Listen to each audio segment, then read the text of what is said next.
the legendary Mark Geragos, is joining us right now. Mark, thank you for taking some time here. I appreciate it. Congratulations on the win. Let's go right to what Nathan Hochman just said about you. He heard, I told him about you on the steps with the family. I said you were crowing a little bit. I remember there was a guy, some guy was like chirping, and you said, "Oh, that's just Nathan Hochman's spokesman or something." You took a shot at him. How much are you relishing in this right now, specifically having beaten the DA? Look, my biggest takeaway was I've become very close to both the clients and their family. And to see that family last week get the win, basically the first real win they've had in 30 years, and then to see this major hurdle was the most satisfying thing in the world. I said also yesterday, and I meant it. One of the reasons I dislike post-conviction work, meaning after somebody's been found guilty, is it's such an uphill battle. I hat tip to Cliff Gardner, who brought me into the case 2 years ago, and we decided, why not? Let's try it. And 2 years later, here we are on the precipice of doing something that most people thought was impossible, and that's very gratifying. As to Nate Hochman, I just really don't know what's the matter with the man. I have been perplexed by his reaction. I've been perplexed by this kind of obsession that he has had. And then, last week, I don't know if you talked about it with him, Billy. It was brought to my attention by Brian Friedman, who you mentioned, that he had some kind of a crisis management firm that he's paid hundreds of thousands of dollars to, kind of managing the situation. I then Googled and found out that he and his dad represented Jose's ex-business partner on a tax dispute regarding Jose. So you say to yourself, why is this guy on a Jose Menendez rehabilitation Well, he tour? grew up a mile, he grew up a mile from the Menendez brothers. He's only 4 years older than Lyle. I mean, yeah. And so they probably knew each other, or at least knew the family. And then, you're looking at a peaceful neighborhood in Beverly Hills, 1989, nothing had ever happened. They have their own police department. And all of a sudden there's like, neighbors are like, holy shit, the mafia is here. They shot these people 12 times. And Billy, it's so funny you say that. I had not thought about that until last week, when the aforementioned Brian Friedman had said the same thing, because Brian's wife apparently grew up in Beverly Hills, about a mile away also. I mean, obviously it's a small community, and this sent shockwaves through that community. So, I don't know. I'm not going to ascribe motives, and he lost fair and square. They've been. But wait a minute. There's him. 180,000 cases that the DA deals with in a year. Line. But the problem is, why did he choose this one? Billy, the problem is he's become already. People are comparing him to Gil Garcetti, where he can't win the big one. He lost ASAP Rocky. He lost spectacular fashion this case. So he's already becoming, he wanted to be the Neanderthal 90s. He's getting that same reputation. But wait a minute. Why? But, look, I mean, was this...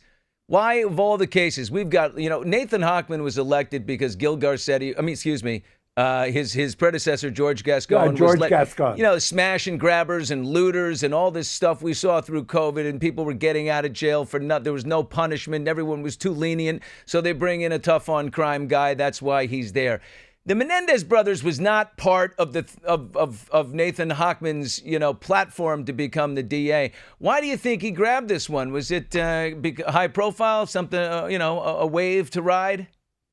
I've thought about it because I don't understand it. I mean, people in his own office don't understand it. If you knew how many DAs have pulled me aside or texted me and said, what is wrong with him? It's astonishing. And so one of them is, the joke is he's hiding in the bushes downstairs to give a press conference as we're going into court. He was the first time in doing this for over 40 years I've ever seen the elected DA come into court and humiliate himself and lose the motion.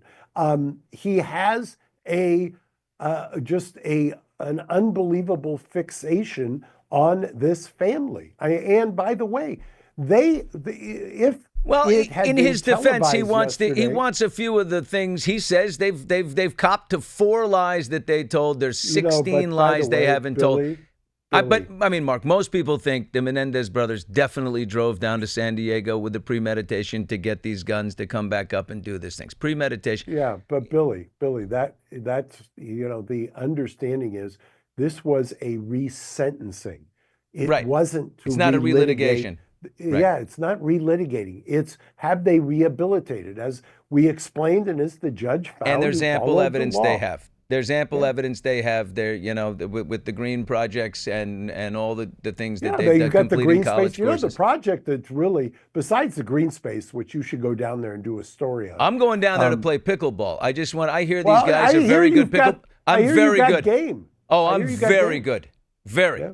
I mean, I'll take these guys down. I don't care who you could be my partner, Geragos, and we'll beat the guys. But anyway, I have you don't know spoken? about that. These guys, by all accounts, they're pretty accomplished. All right. Have you spoken to the brothers, and how soon after the resentencing went through did you speak? Well, I jokingly said, and I don't even remember saying it, that right after somebody asked if I'd spoken to them, and I said, "Yeah, they just called me on a burner phone." But Yeah, no, I talked to them yesterday afterwards, and obviously they're grateful. I mean, there was 2 or 3 very moving moments yesterday during the evidence.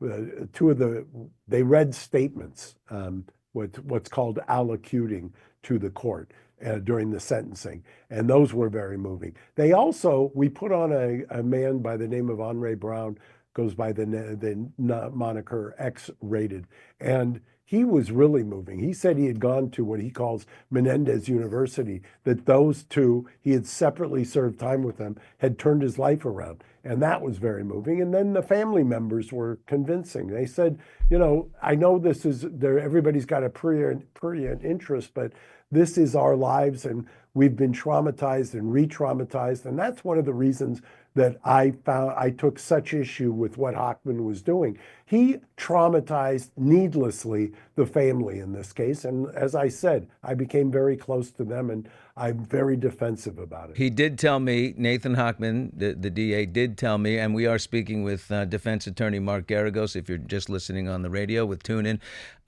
Mark, victorious with the resentencing yesterday. But he did say, it's a very powerful thing when you've got all these family members in there and they're very emotional and they all want to. If every family member, minus one who has since passed away, but pretty much all of them, 27 or something, when they say the boys should be out, that's pretty conclusive that Jose Menendez at least was a very sick man.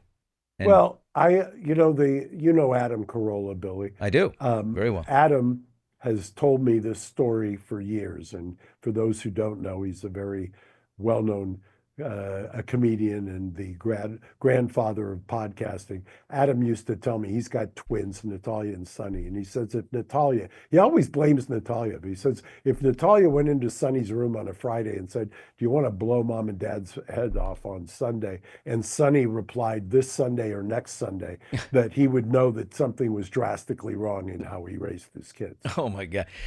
I was talking to your friend and mine, Harvey Levin, today. He said something interesting. He said the resentencing hearing never had to happen at all. The June 13th date for a parole board hearing for the Menendez brothers was in place anyway. Newsom had that in place. So was the resentencing hearing unnecessary? That's why Harvey was, for many years, an inactive lawyer, even though he's my podcast partner and I love him. Harvey doesn't know what he's talking about. It had to happen. Right, because it is a June 13th clemency hearing. Right. A parole hearing is a different type of hearing, even though they're very similar. In fact, Billy, as we're taping this, the Governor Newsom, just this morning was asked that very question, and he distinguished between the two. Now, the governor could, if he wanted, now that there is no special circumstance, now that they're eligible for parole, he could, if he wanted, convert that June 13th date into a parole hearing. He could keep it as a clemency hearing. He could have them just make recommendations. Basically, it comes down to him. It comes down to him. It's all him. We still have one track left in court. We still have the original habeas corpus, which is what started all of this, and that response is due next week. Okay. How's your relationship with Gavin Newsom? Have you called him? Have you lobbied him? Do you have any inclination on which way he's leading? Because amazingly, after 15 rejections by the parole board for Sirhan, the guy that ultimately shot RFK, the 16th time the parole board recommended that he should get out, and Newsom said no. He turned it down. So we've seen him strike the pen on a no. Do you have any idea which way he's leaning with the brothers? I don't, but it's funny, Billy, that you asked that question. The guy X-rated, who was the former prisoner who's been out 7 years, who went to Menendez University, by his own words, who was also charged with murder and is now leading a very productive life. I asked him, did you ever, because he's lived with Eric, he's lived with Lyle in custody, and I said, have you ever lived with Sirhan? He said, yes. I said, did you graduate from Sirhan University? Yeah. He says, oh, no. There was nothing to learn from there. Well, I think we should agree, Mark, that we should all have a friend named X-rated in our corner. Trust me. There wasn't a dry eye in the house because everybody wanted to be X-rated. That X-rated really moved me.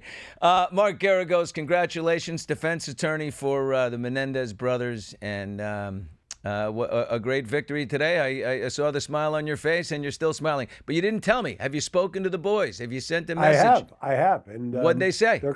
They're cautiously optimistic. I don't reveal attorney-client. I mean, they're cautiously optimistic. They're going to be out in 2025. If I were them, I would keep expectations low so they could have a nice surprise, and don't get yourself, after all this time, too high hopes. Just keep it down. Under promise, over deliver. That's my man Geragos. Thank you, Mark, so much. Appreciate it. Thank you, Billy.